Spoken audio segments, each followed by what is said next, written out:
आप सभी को मेरा नमस्कार।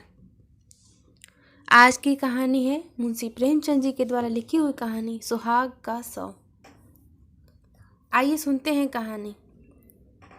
मध्य प्रदेश के एक पहाड़ी गांव में एक छोटे से घर की छत पर एक युवक मानो संध्या की निस्तब्धता में लीन बैठा था। सामने चंद्रमा के मलिन प्रकाश की उदी पर्वतमालाएं अनंत के स्वप्न की भांति गंभीर रहस्यमय संगीतमय मनोहर मालूम होती थी। उन पहाड़ियों के नीचे जलधारा की एक रौप्य रेखा ऐसी मालूम होती थी मानो उन पर्वत के समस्त संगीत समस्त गांधीर्य समूह संपूर्ण रहस्य इसी उज्जवल प्रवाह में लीन हो गया हो। युवक की वेशभूषा से प्रकट होता था कि उसकी दशा बहुत संपन्न नहीं है। हाँ, उसके मुख से तेज और मनस्विता झलक रही थी। उसकी आंखों पर ऐनक न थी, न मूछें मुड़ी हुई थी, न बाल संवारे हुए थे, कलाई पर घड़ी न थी, यहाँ तक कि कोट के जेब में फाउंटेन पेन भी न था। या तो वह सिद्धांतों का प्रेमी था या आडंबरों का शत्रु। युवक विचारों में मौन उसी पर्वतमाला की ओर देख रहा था कि सहसा बादल की गरज से भयंकर ध्वनि सुनाई दी। नदी का मधुर गान उस भीषण नाद में डूब गया। ऐसा मालूम हुआ मानो उस भयंकर नाद ने पर्वतों को भी हिला दिया है, मानो पर्वतों में कोई घोर संग्राम छिड़ गया है। यह रेलगाड़ी थी जो नदी पर बने हुए पुल से चली आ रही थी।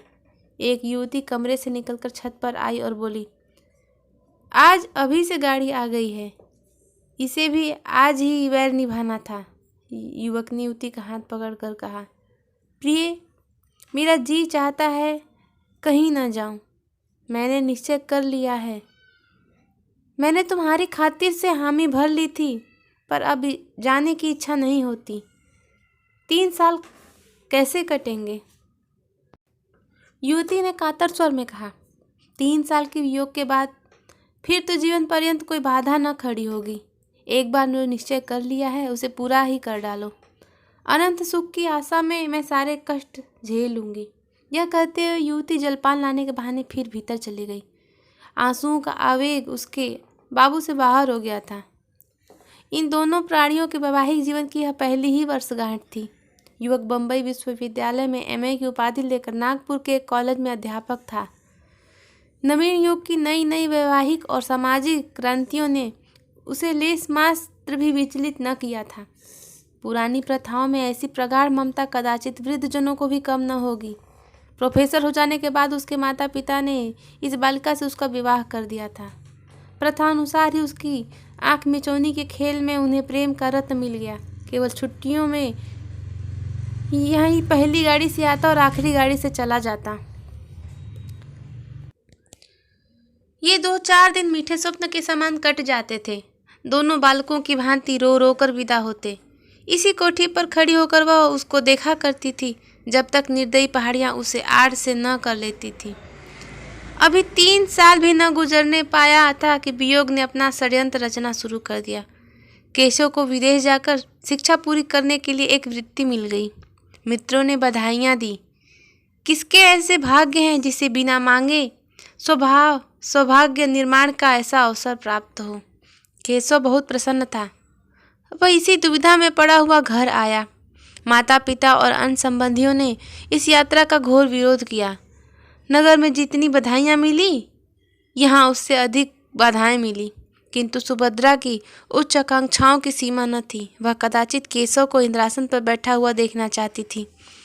उसके सामने तब भी वह ही पति सेवा का आदर्श होता था।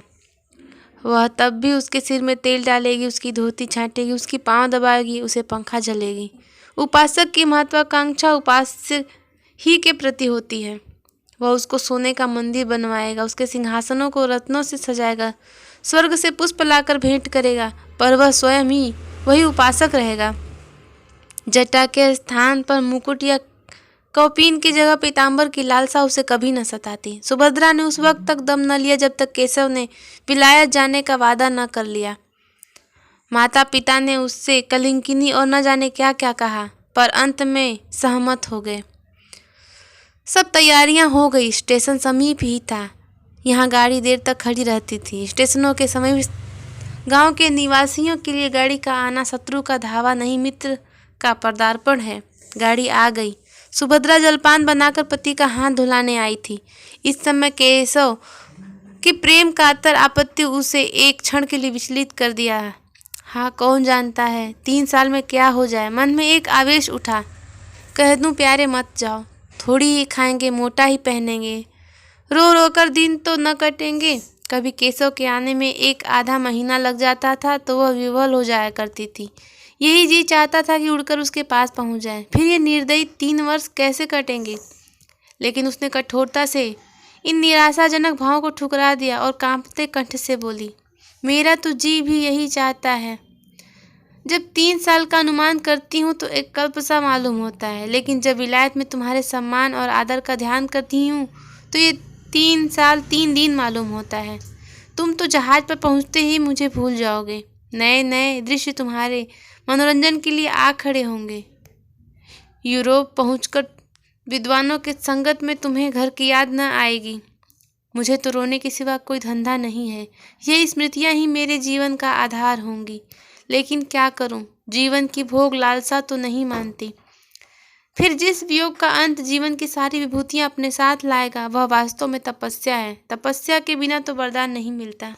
केशव को अब भी ज्ञात हुआ कि क्षणिक मोह के आवेश में सौभाग्य निर्माण का ऐसा अवसर त्याग देना मूर्खता है। खड़े होकर बोले, रोना धोना मत, नहीं तो मेरा जी न लगेगा। सुभद्रा ने उसका हाथ पकड़कर हृदय से लगाते हुए उसके मुंह की ओर सजल नेत्रों से देखा और बोली, पत्र बराबर भेजते रहना। सुभद्रा ने फिर आंखों में आंसू भरे हुए मुस्कुराकर कहा, देखना विलायती मिसों के जाल में न फंस जाना। केशव फिर चारपाई पर बैठ गया और बोला, तुम्हें यह संदेश है तो लो, मैं जाऊंगा ही नहीं। सुभद्रा ने उसके गले में बाहें डालकर विश्वासपूर्ण दृष्टि से देखा और बोली, मैं दिल लगी कर रही थी। अगर इंद्रलोक की अप्सरा भी आ जाए तो आंखें उठाकर न देखूं। ब्रह्मा ने ऐसी दूसरी सृष्टि ही नहीं की। बीच में कोई छुट्टी मिले तो एक बार चले आना। नहीं प्रिय, बीच में शायद छुट्टी न मिलेगी। अगर जो मैंने सुना कि तुम रो रो कर घुली जाती हो, दाना पानी छोड़ दिया, तो मैं अवश्य चला जाऊंगा। ये फूल जरा भी कुमलाने न पाए। दोनों गले मिलकर विदा हो गए। बाहर संबंधियों और मित्रों का एक समूह खड़ा था। केशव ने बड़ों के चरण छुए, छोटों को गले लगाए और स्टेशन की ओर चले। मित्रगढ़ स्टेशन तक पहुंचाने गए। एक क्षण में गाड़ी यात्री को लेकर चल दी। उधर केशव गाड़ी में बैठा हुआ पहाड़ियों के बाहर देख रहा था, इधर सुभद्रा भूमि पर पड़ी सिसकियां भर रही थी। दिन गुजरने लगे उसी तरह जैसे बीमारी के दिन कटते हैं। दिन पहाड़, रात काली बला। रात भर मनाती गुजरती थी कि किसी तरह भोर होता तो मानने लगती कि जल्दी शाम हो। मैके गई कि वहाँ जी बहलेगा। 10-5 दिन परिवर्तन का कुछ असर हुआ, फिर उनसे भी बुरी दशा हुई। भागकर ससुराल चली आई। रोगी करवट बदलकर आराम का अनुभव करता है। पहले 5-6 महीने तक तो केशव के पत्र 15वें दिन बराबर मिलते रहते। उसमें वियोग के दुख कम, नए नए दृश्यों का वर्णन अधिक होता था। पर सुभद्रा संतुष्ट थी। पत्र लिखती तो विरह व्यथा के सिवा उसे कुछ न सोचता ही न था। कभी कभी जब जी बेचैन हो जाता तो पछताती कि व्यर्थ ही जाने दिया, कहीं एक दिन मर जाऊं तो उनके दर्शन भी ना हों। लेकिन 6ठे महीने से पत्रों में विलंब होने लगा। कई महीनों तक तो महीने में एक पत्र आता रहा, फिर वह भी बंद हो गया। सुभद्रा के 4-6 पत्र पहुंच जाते तो एक पत्र आ जाता, वह भी वेदिली से लिखा हुआ, काम की अधिकता और समय के अभाव के रोने से भरा हुआ। एक वाक्य भी ऐसा नहीं जिससे हृदय को शांति हो, जो तपकते हुए दिल पर मरहम रखे। हाँ, आदि से अंत तक प्रिय शब्द का नाम नहीं। सुभद्रा अधीर हो उठी। उसने यूरोप यात्रा का निश्चय किया। वह सारे कष्ट सह लेगी, सिर पर जो कुछ पड़ेगी सह लेगी। केशव को आंखों से देखती रहेगी। वह इस बात को उनसे गुप्त रखेगी, उनकी कठिनाइयों को और न बढ़ाएगी, उनसे बोलेगी भी नहीं, केवल उन्हें कभी कभी आंख भर देख लेगी। ये उसकी शांति के लिए काफ़ी होगा। उसे क्या मालूम था कि केशव उसका नहीं रहा।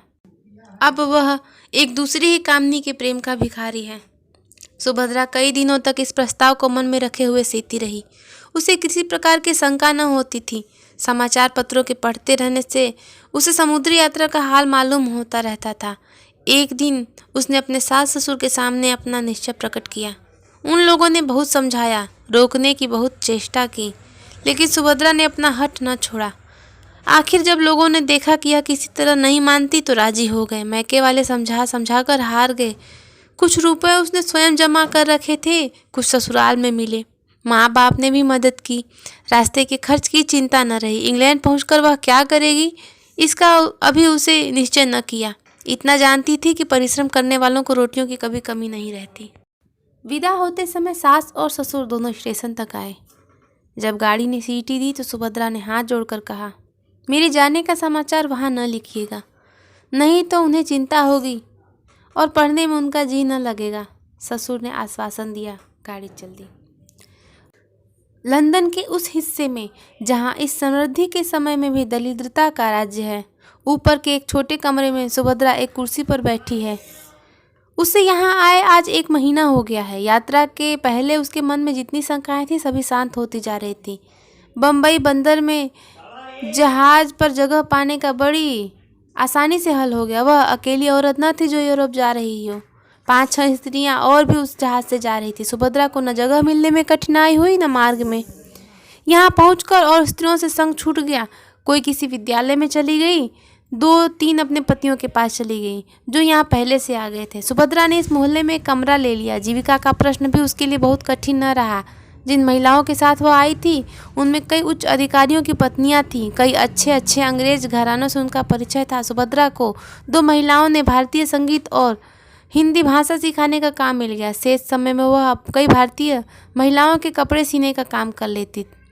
केशव का निवास स्थान यहाँ से निकट है, इसलिए सुभद्रा ने इस मोहल्ले को पसंद किया है। कल केशव उसे दिखाई दिया था। ओह, उन्हें बस से उतरते देखकर उसका चित कितना आतुर हो उठा था। बस मन में यही आता था कि दौड़कर उनके गले से लिपट जाए और पूछे, क्यों जी, तुम यहाँ आते ही बदल गए? याद है तुमने चलते समय क्या क्या वादे किए थे? उसने बड़ी मुश्किल से अपने को रोका था। तब से इस वक्त उसे मानो नशा सा छाया हुआ है। वह अपने इनके इतने समीप है, चाहे रोज उन्हें देख सकती है, उनकी बातें सुन सकती है, हाँ स्पर्श तक कर सकती है। अब यह उससे भागकर कहाँ जाएंगी? उनके पत्रों की अब उसे क्या चिंता है? कुछ दिनों के बाद संभव है वह उनसे होटल के नौकरों से जो चाहे पूछ सकती है। संध्या हो गई थी। धुएं में बिजली के लालटेन रोती आंखों की भांति ज्योतिहीन सी हो रही थी। गली में स्त्री पुरुष सैर करने जा रहे थे। सुभद्रा सोचने लगी, इन लोगों को आमोद से कितना प्रेम है। मानो किसी को चिंता ही नहीं, मानो सभी संपन्न हैं। जब ही ये लोग इतने एकाग्र होकर सब काम करते हैं। जिस समय जो काम करने हैं जी जान से करते हैं। खेलने की उमंग है तो काम करने की भी उमंग है। और एक हम हैं कि न हंसते हैं न रोते हैं, मौन बैठे रहते हैं। स्फूर्ति का कहीं नाम नहीं। काम तो सारे दिन करते हैं, भोजन करने की फुर्सत भी नहीं मिलती। पर वास्तव में चौथाई समय भी काम नहीं करने लगते, केवल काम का बहाना करते हैं। मालूम होता है जाति प्राण शून्य हो गई है। सहसा उसने केशव को जाते देखा। हाँ, केशव ही था। कुर्सी से उठकर बरामदे में चली आई। प्रबल इच्छा हुई कि जाकर उनके गले से लिपट जाए। उसने अगर अपराध किया है तो उन्हीं के कारण तो। यदि वह बराबर पत्र लिखते जाते तो वह क्यों आती? लेकिन केशव के साथ यह युवती कौन है? अरे, केशव उसका हाथ पकड़े हुए हैं। दोनों मुस्कुरा मुस्कुरा कर बातें करते चले जाते हैं। यह युवती कौन है? सुभद्रा ने ध्यान से देखा। युवती का रंग सांवला था। वह भारतीय बालिका थी। उसका पहनावा भारतीय था। इससे ज़्यादा सुभद्रा को कुछ और न दिखाई दिया। उसने तुरंत जूते पहने, द्वार बंद किया और एक क्षण में गली में आ पहुंची। केशव अब दिखाई न देता था, पर वह जिधर गया था उधर ही बड़ी तेजी से लपकी चली जाती थी। यह युवती कौन है? वह उन दोनों की बातें सुनना चाहती थी, उस युवती को देखना चाहती थी। उसके पांव इतने तेज हो उठ रहे थे मानो दौड़ रही है। पर इतनी जल्दी दोनों कहाँ अदृश्य हो गए? अब तक उसे उन लोगों के समीप पहुंच जाना चाहिए था। शायद दोनों किसी बस में जा बैठे। अब वह गली समाप्त करके एक चौड़ी सड़क पर आ पहुंची थी। दोनों तरफ बड़ी बड़ी जगमगाती हुई दुकानें थीं जिनमें संसार की विभूतियां गर्व से फूली उठी थीं। कदम कदम पर होटल और रेस्टोरेंट थे। सुभद्रा ने दोनों नेत्रों से ताकती, पग पग की भांति के कारण मचलती हुई कितनी दूर निकल आई कुछ खबर नहीं। फिर उसने सोचा, यूँ कहाँ तक चली जाऊंगी? कौन जाने किधर गए? चलकर फिर अपने बरामदे से देखूं। आखिर इधर से गए हैं तो इधर ही लौटेंगे भी। यह ख्याल आते ही वह घूम पड़ी और उसी तरह दौड़ती हुई अपने स्थान की ओर चली। जब वहां पहुंची तो 12 बज गए थे और इतनी देर में उसे चलते ही गुजरा, एक क्षण भी उसने कहीं विश्राम नहीं किया। वह ऊपर पहुंची तो गृहस्वामिनी ने कहा, तुम्हारे लिए बड़ी देर से भोजन रखा हुआ है। सुभद्रा ने भोजन अपने कमरे में मंगा लिया, पर खाने की सुधि किसे थी। वह उसी बरामदे में उसी तरफ टकटकी लगाए खड़ी थी जिधर से केशव गया था। फिर भी केशव नहीं लौटा। उसने मन में कहा, वह किसी दूसरे मार्ग से चले गए, मेरा यहाँ खड़ा रहना व्यर्थ है, चलूँ सो रहूँ। लेकिन फिर ख्याल आ गया, कहीं आ न रहे हों। मालूम नहीं उसे कब नींद आ गई। दूसरे दिन प्रातःकाल सुभद्रा अपने काम पर जाने को तैयार हो रही थी कि एक युवती रेशमी साड़ी पहने आकर खड़ी हो गई और मुस्कुराकर बोली, क्षमा कीजिएगा, मैंने बहुत सवेरे आपको कष्ट दिया। आप तो कहीं जाने को तैयार मालूम होती हैं। सुभद्रा ने एक कुर्सी बढ़ाते हुए कहा, हाँ, एक काम से बाहर जा रही थी। मैं आपकी क्या सेवा कर सकती हूँ। यह कहते हुए सुभद्रा ने युवती को सिर से पांव तक उसी आलोचनात्मक दृष्टि से देखा जिससे स्त्रियां ही देख सकती हैं। सौंदर्य की किसी परिभाषा से उसे भी सुंदरी नहीं कहा जा सकता था। उसका रंग सांवला था, मुंह कुछ चौड़ा, नाक कुछ चिपटी, कद भी छोटा और शरीर कुछ स्थूल था। आंखों पर ऐनक लगी हुई थी, लेकिन इस सब कारणों के होते हुए भी उसमें कुछ ऐसी बात थी जो आंखों को अपनी ओर खींच देती थी। उसकी वाणी इतनी मधुर, इतनी संयमित, इतनी विनम्र थी कि जान पड़ता था किसी देवी के वरदान हो। एक एक अंग में प्रतिमा विकीर्ण हो रही थी। सुभद्रा उसके सामने हल्की एवं तुच्छ मालूम होती थी। युवती ने बैठते हुए कहा, भूलती हूँ तो मुझे क्षमा कीजिएगा। मैंने सुना है कि आप कुछ कपड़े भी सीती हैं, जिसका प्रमाण यह है कि यह सेविंग मशीन मौजूद है। सुभद्रा, मैं 2 लेडियों को भाषा पढ़ाने जाया करती हूँ। शेष समय में कुछ सिलाई भी कर लेती हूँ। आप कपड़े लाई हैं? युवती, नहीं, अभी कपड़े नहीं लाई।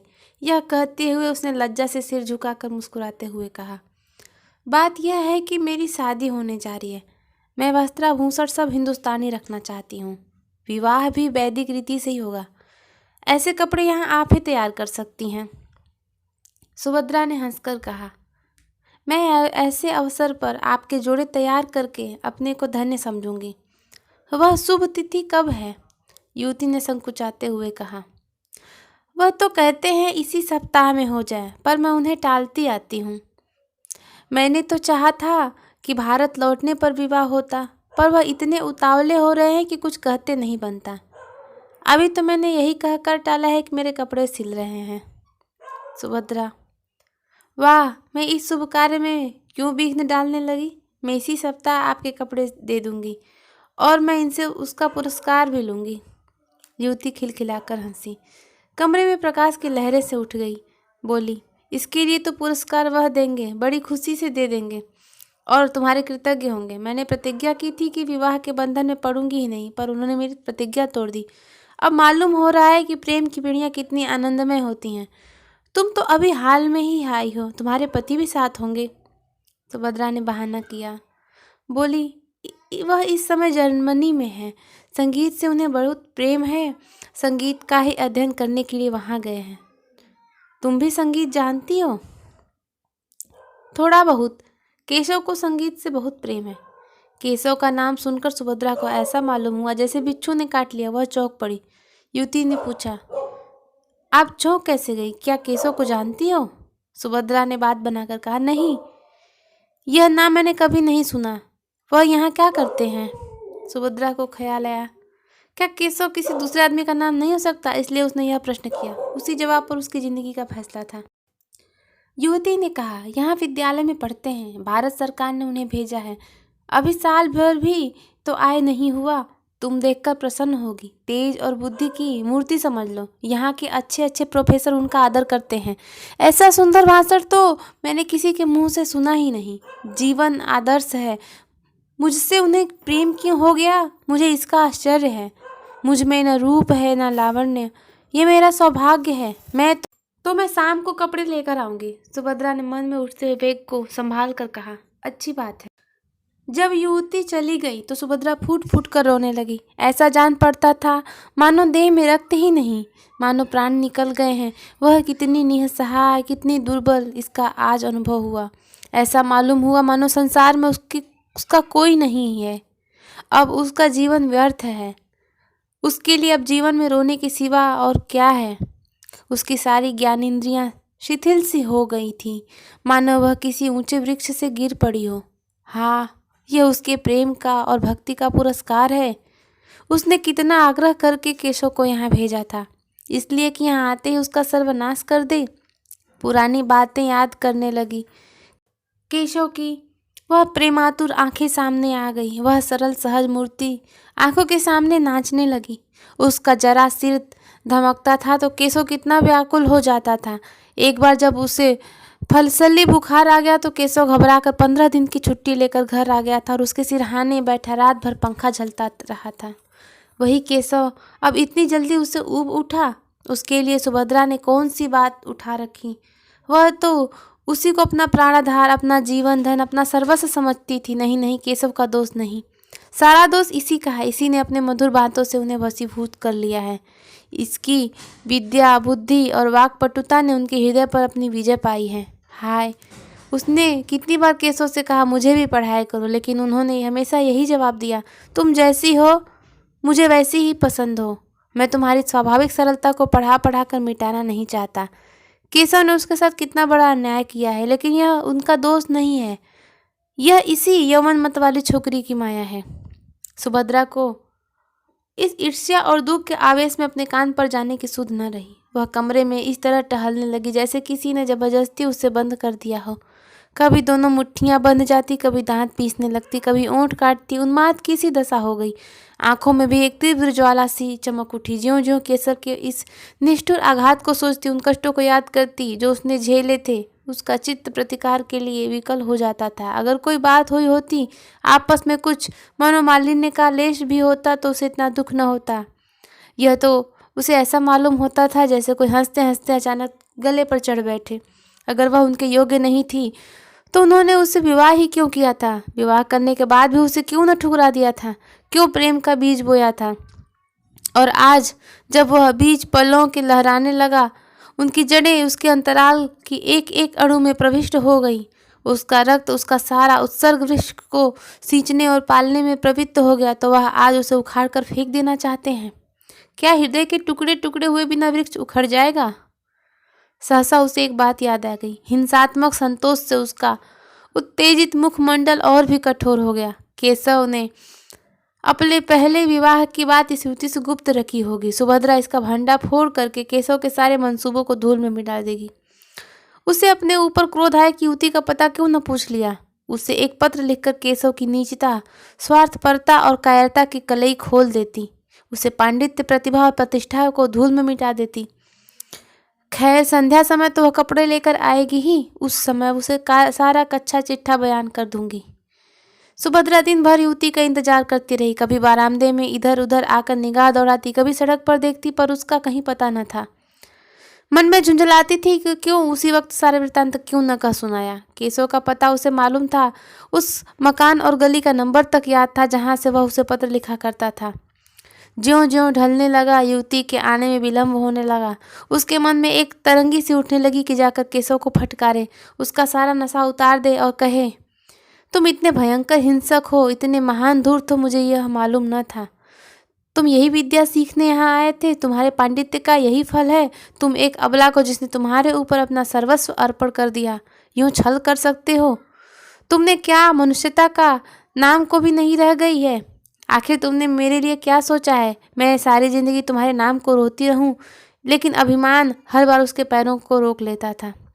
नहीं, जिसने उसके साथ ऐसा कपट किया है, उसका इतना अपमान किया है, उसके पास वह न जाएगी। वह उसे देखकर अपने आंसुओं को रोक सकेगी या नहीं, उसमें उसे संदेह था।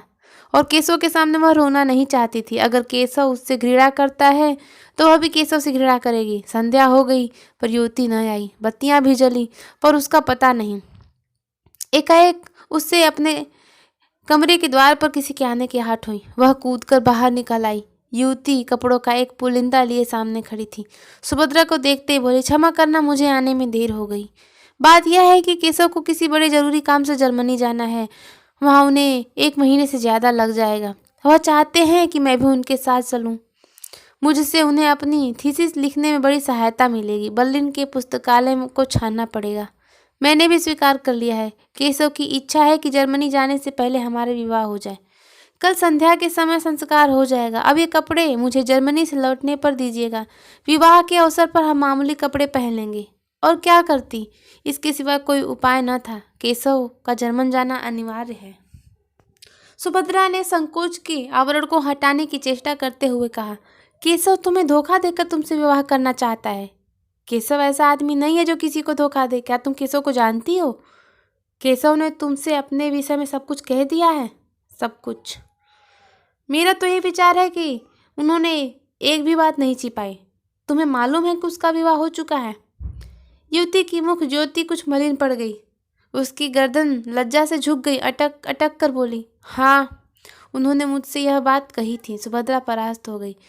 घृणा सूचक नेत्रों से देखती हुई बोली, यह जानते हुए भी तुम केशव से विवाह करने पर तैयार हो? युवती ने अभिमान से देखकर कहा, तुमने केशव को देखा है? नहीं, मैंने उन्हें कभी नहीं देखा। फिर तुम उन्हें कैसे जानती हो? मेरे एक मित्र ने मुझसे यह बात कही है। वह केशव को जानता है। अगर तुम एक बार केशव को देख लेती, एक बार उससे बात कर लेती तो मुझसे यह प्रश्न न करती। एक नहीं, अगर उन्होंने 100 विवाह किए होते तो भी मैं इनकार न करती।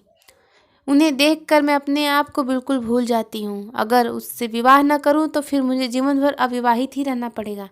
जिस समय वह मुझसे बातें करने लगते हैं, ऐसा अनुभव होता है कि मेरी आत्मा पुष्प की भांति खिली जा रही है। मैं उसमें प्रकाश और विकास का प्रत्यक्ष अनुभव करती हूँ। दुनिया चाहे जितना हंसे, चाहे जितनी निंदा करे, मैं केशव को अब नहीं छोड़ सकती। उनका विवाह हो चुका है, वह सत्य है, पर उस स्त्री से उनका कभी मन न मिला। यथार्थ में उनका विवाह अभी नहीं हुआ। वह कोई साधारण अर्धशिक्षिता बालिका है। तुम ही सोचो, केशव जैसा विद्वान, उदारचेता, मनस्वी पुरुष ऐसी बालिका के साथ कैसे प्रसन्न रह सकता है? तुम्हें कल मेरे विवाह में चलना पड़ेगा। सुभद्रा का चेहरा तमतमाया सा जा रहा था। केशव ने उसे इतने काले रंगों में रंगा है, यह सोचकर उसका रक्त खौल रहा था। जी में आता था इसी क्षण इसको दुत्कार दूं, लेकिन मन में कुछ और मंसूबे ही पैदा होने लगे थे। उसने गंभीर पर उदासीनता के भाव से पूछा, केशव ने कुछ स्त्री के विषय में नहीं कहा?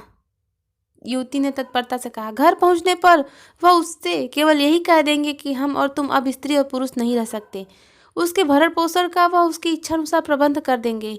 इसके सिवा वह और क्या कर सकते हैं? हिंदू नीति में पति पत्नी में विच्छेद नहीं हो सकता, पर केवल स्त्री को पूर्ण रीति से स्वाधीन कर देने के विचार से वह ईसाई या मुसलमान होने पर भी तैयार है।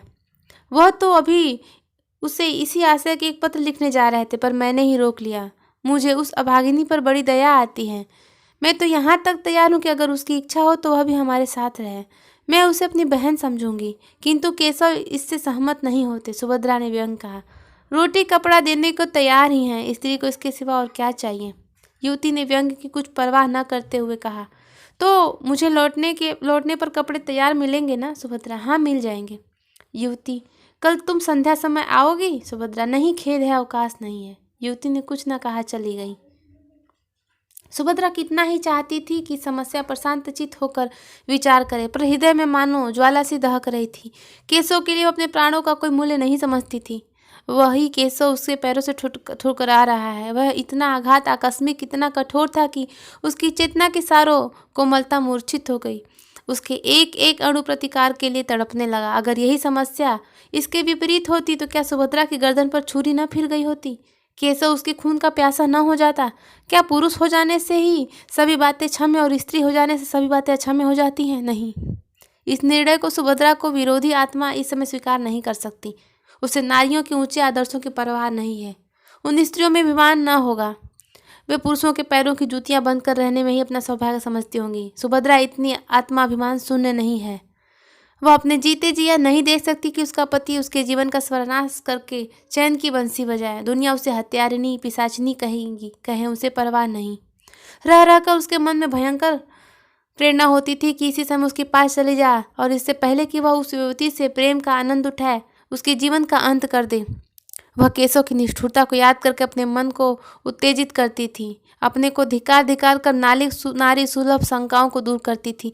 क्या वह इतनी दुर्बल है? क्या उसमें इतना साहस भी नहीं है इस वक्त यदि कोई दुष्ट उसके कमरे में घुसा और उसके अस्तित्व का अपहरण करना चाहे तो क्या वह उसका प्रतिकार न करेगी?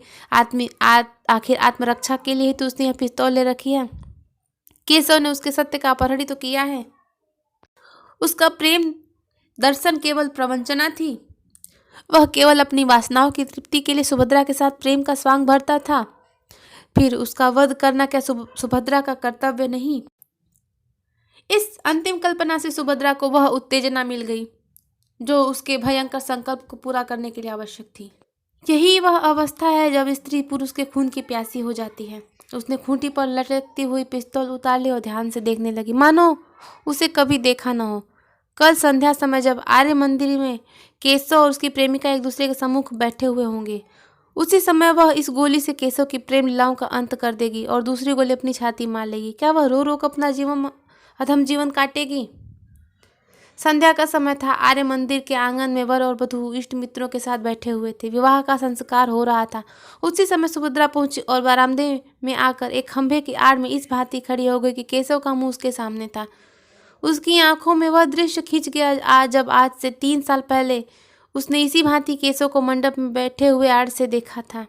तब उसका हृदय कितना उच्छ्वासित हो रहा था, अंतस्तल में गुदगुदी सी हो रही थी। कितना अपार अनुराग था, कितनी असीम अभिलाषाएं थी, मानो जीवन प्रभात का उदय हो रहा हो। मधुर संगीत की भांति सुखद था, भविष्य उषा स्वप्न की भांति सुंदर था। क्या यह वही केशव है? सुभद्रा को ऐसा भ्रम हुआ मानो यह केशव नहीं है। हाँ, यह वह केशव नहीं है। यह उसी रूप और उसी नाम का कोई दूसरा मनुष्य था। अब उसकी मुस्कुराहट में, नेत्रों में, उसके शब्दों में उसके हृदय को आकर्षित करने वाली कोई वस्तु न थी। उसे देखकर वह उसी भांति निष्पन्न निश्चल खड़ी है मानो कोई अपरिचित व्यक्ति हो। अब तक केशव का सा रूपवान, तेजस्वी, सौम्य, शीलवान पुरुष संसार में न था, पर अब सुभद्रा को ऐसा जान पड़ा कि वहां बैठे युवकों में और उसमें कोई अंतर नहीं है। वह ईर्ष्याग्नि जिसमें वह जली जा रही थी, वह हिंसा कल्पना जो उसे वहां तक लाई थी, मानो एकदम शांत हो गई। विरक्त हिंसा से भी अधिक हिंसात्मक होती है। सुभद्रा का हिंसा कल्पना में एक प्रकार का ममत्व था। उसका केशव, उसका प्राण वल्लभ, उसका जीवन सर्वस्व और किसी का नहीं हो सकता। पर अब वह ममत्व नहीं है, वह उसका नहीं है, उसे अब परवाह नहीं है।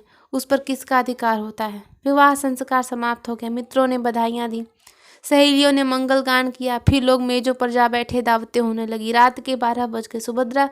सुभद्रा वहीं पसार मूर्ति की सी भांति खड़ी रही, मानो कोई विचित्र स्वप्न देख रही हो।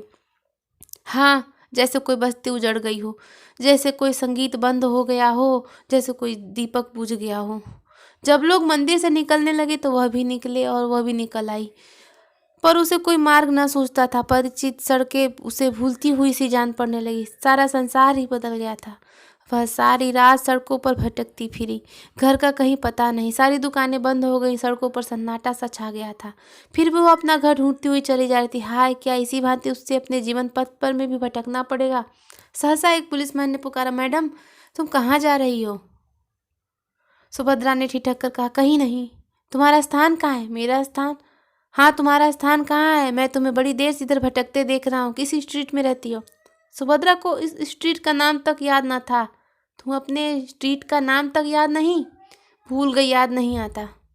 सहसा उसकी दृष्टि सामने पड़ी एक साइन बोर्ड की तरफ उठी। ओह, यही तो उसका स्ट्रीट है। उसने सिर उठाकर इधर उधर देखा। सामने ही उसका डेरा था और इसी गली में उसने अपने घर के सामने न जाने कितनी देर तक चक्कर लगा रही थी। अभी प्रातः काल ही था कि युवती सुभद्रा के कमरे में पहुंची। वह ऐसे कपड़े सी रही थी, उसका सारा तन मन कपड़ों में लगा हुआ था। कोई युवती इतनी एकाग्रचित होकर अपना श्रृंगार भी न करती होगी। न जाने उसे कौन सा पुरस्कार लेना चाहती थी। उसे युवती के आने की खबर न हुई। युवती ने पूछा, तुम कल मंदिर में नहीं आई? सुभद्रा ने सिर उठाकर देखा तो ऐसा जान पड़ा मानो किसी कवि की कोमल कल्पना मूर्तिमयी हो गई है।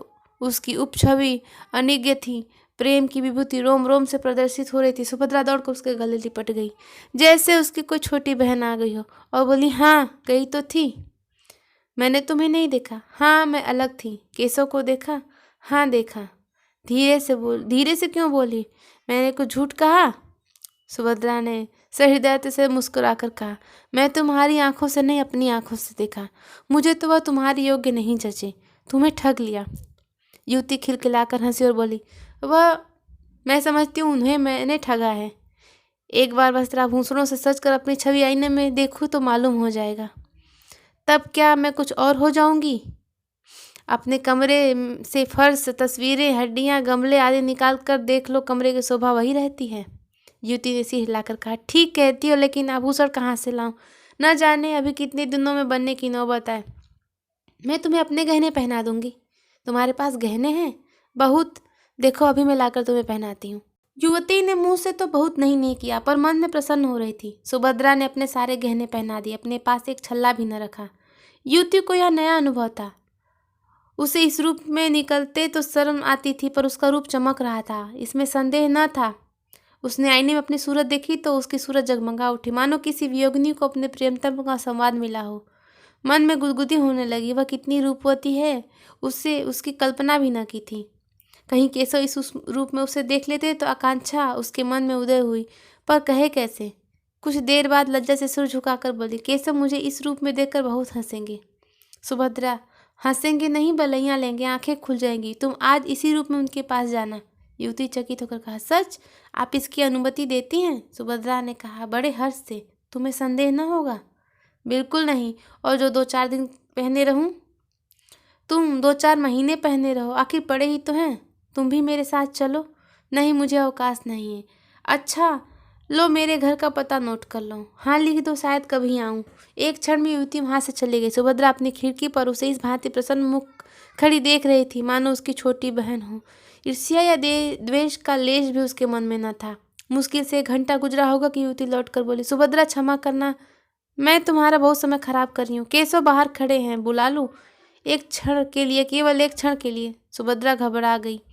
उसने जल्दी से उठकर मेज पर पड़ी हुई चीजें इधर उधर हटा दी, कपड़े करीने से रख दिए। उसने जल्दी से उलझे हुए बाल संभाल ली, फिर उदासीन भाव से मुस्कुराकर बोली, उन्हें तुमने क्यों कष्ट दिया? जाओ बुला लो। 1 मिनट में केशव ने कमरे में कदम रखा और चौंक कर पीछे हट गए, मानो पांव जल गया हो, मुंह से छींक निकल गई। सुभद्रा गंभीर, शांत, निश्चल अपनी जगह पर खड़ी रही, फिर हाथ बढ़ाकर बोली, मानो किसी अपरिचित व्यक्ति से बोल रही थी, आइए मिस्टर केशव, मैं आपको ऐसी सुशील, ऐसी सुंदरी, ऐसी विदुषी रमणी पाने पर बधाई देती हूँ। केशव के मुंह पर हवाइयाँ उड़ रही थी। वह पथभ्रष्ट सा बना खड़ा था। लज्जा और ग्लानि उसके चेहरे पर एक रंग लाता था, एक रंग जाता था।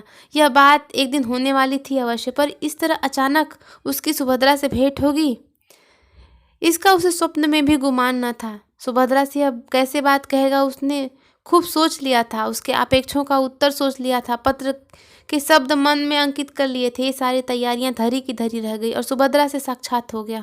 सुभद्रा उसे देखकर जरा सी नहीं चौंकी। उसके मुख पर आश्चर्य, घबराहट या दुख का एक चिन्ह भी न दिखाई दिया। उसने उसी भांति उससे बात की, मानो वह कोई अजनबी हो। यहाँ कब आई, कैसे आई, क्यों आई, कैसे गुजरी, यह और इस तरह के असंख्य प्रश्न पूछने के लिए केशव का चित्त चंचल हो उठा।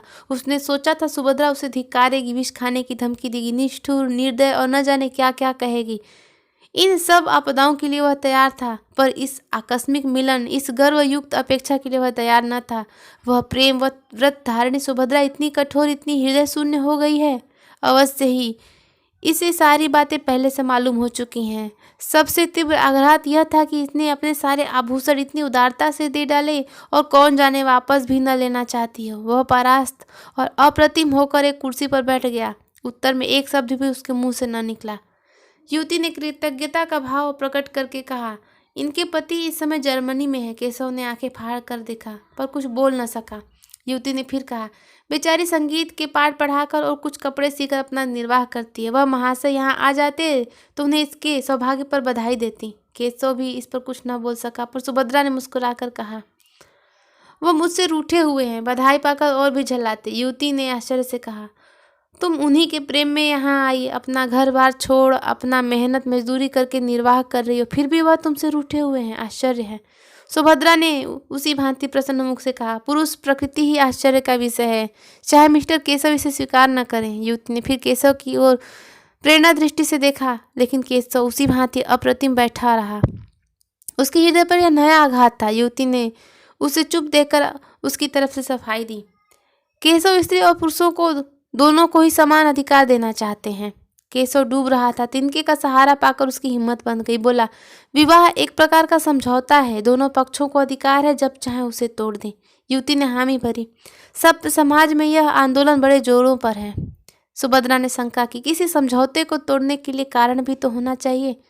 केशव ने भावों की लाठी का सहारा लेकर कहा, जब इसका अनुभव हो जाए कि हम इस बंधन से मुक्त होकर अधिक सुखी हो सकते हैं तो यही कारण काफी है। स्त्री को यदि मालूम हो जाए कि वह दूसरे पुरुष के साथ। सुभद्रा ने बात काट कर कहा, क्षमा कीजिए मिस्टर केशव, मुझ में इतनी बुद्धि नहीं कि इस विषय पर मैं आपसे बहस कर सकूं।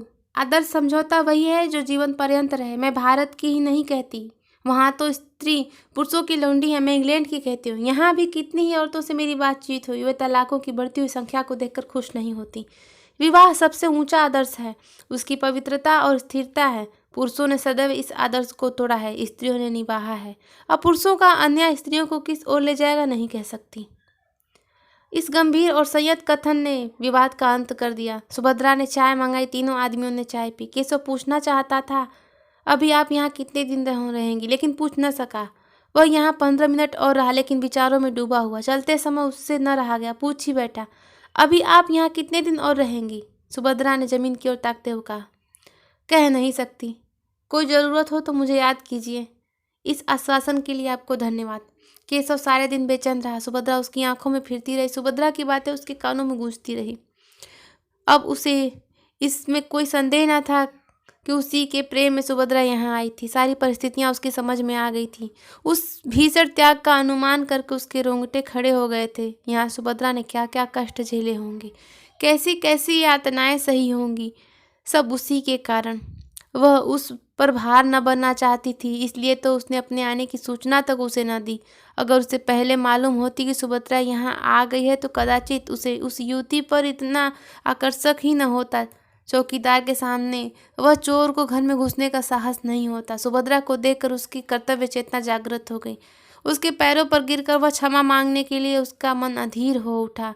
वह उसके मुंह से सारे वृतांत सुनेगा, यह मौन उपेक्षा के लिए वह उसके लिए असह्य थी।